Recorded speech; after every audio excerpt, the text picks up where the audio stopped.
கர்த்தருக்கு ஸ்தோத்திரம். கர்த்தராகிய இயேசு கிறிஸ்துவின் இன்ப நாமத்தில் இனிய வாழ்த்துக்கள். இன்றைய தியானத்திற்காக ஜெபித்த பொழுது தேவன் தந்த வசனம் சங்கீதங்களின் புஸ்தகம் 34ஆம் சங்கீதம் 10ஆம் வசனம்.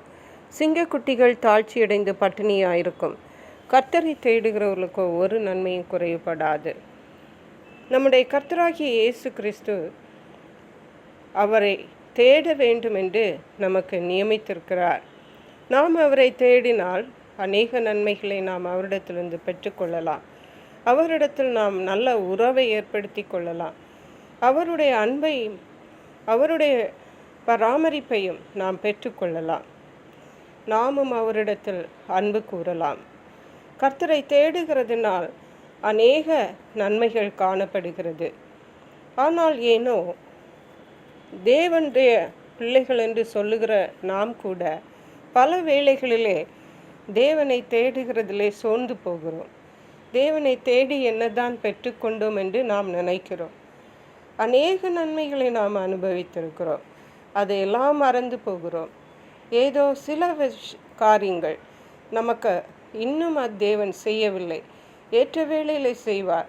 அதற்காக அதையே நாம் பற்றி கொண்டு கனத்த இதயத்துடன் நீண்ட முகத்துடன் நாம் காணப்படுகிறோம்.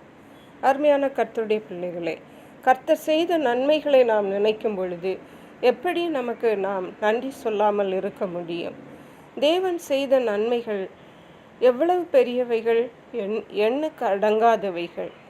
அத்தனையும் செய்த ஆண்டவருக்கு ஏதோ ஒரு சில காரியங்களுக்காக மட்டும் தேவன் இன்னும் செய்யவில்லை என்று சொல்லி நாம் துக்கத்தோடு வருத்தத்தோடு தேவனுக்கு பிரியமில்லாமல் தேவனை தேடாமல் இருப்பது நல்லதல்ல.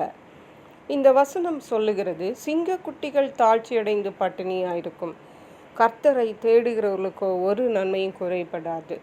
சிங்கம் காட்டின் ராஜா.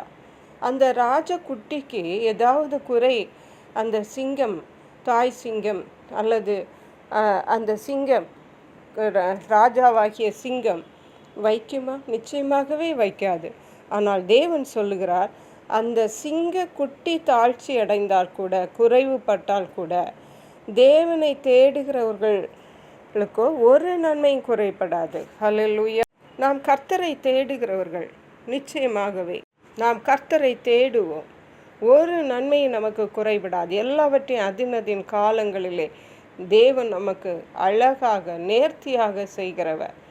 ஆகவே நாம் தேவனை தேடுகிறதிலே சோர்ந்து போக வேண்டாம். தேவனை தேடுகிறதை நிறுத்தவும் வேண்டாம். மத்தேயு எழுதின சுவிசேஷம் 7ஆம் அதிகாரம் 7ஆம் வசனம் சொல்லுகிறது, கேளுங்கள் அப்பொழுது உங்களுக்கு கொடுக்கப்படும், தேடுங்கள் அப்பொழுது கண்டடைவீர்கள், தட்டுங்கள் அப்பொழுது உங்களுக்கு திறக்கப்படும். நாம் கேட்கிறதை தேவன் தருகிறார். அடுத்த வசனம் சொல்லுகிறது, ஏனென்றால் கேட்கிறவன் எவனும் பெற்றுக்கொள்ளுகிறான்.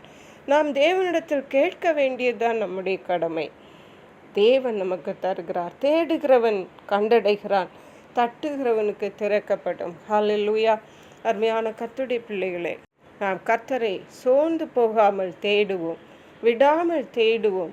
தேவன் நமக்கு பதில் தரும் வரைக்கும் தேடுவோம். தேவன் செய்த நன்மைகளுக்காக நன்றி சொல்லி மகிழ்வோம். கர்த்தர் தாம் இந்த வார்த்தைகளை ஆசீர்வதிப்பாராக. ஜெபிப்போம். எங்களை கிருபையால் நேசித்து பாதுகாத்து வழி நடத்துகிற எங்கள் அன்பின் தகப்பனே, ஆசீர்வதிக்கப்பட்ட இந்த நல்ல நாளுக்காக நன்றி. இந்த நாளிலும் கர்த்தரை தேடி குறைவில்லாமல் இருங்கள் என்று எங்களோடு பேசியிருக்கீங்கப்பா.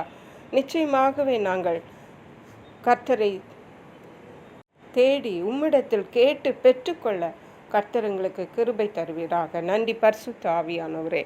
துதி கனம் மகிமை உமக்கே செலுத்துகிறோம். மீட்பரும் இரட்சகருமாகிய இயேசு கிறிஸ்துவின் இன்ப நாமத்தில் ஜெபிக்கிறோம் எங்கள் அன்புள்ள பரமபிதாவே.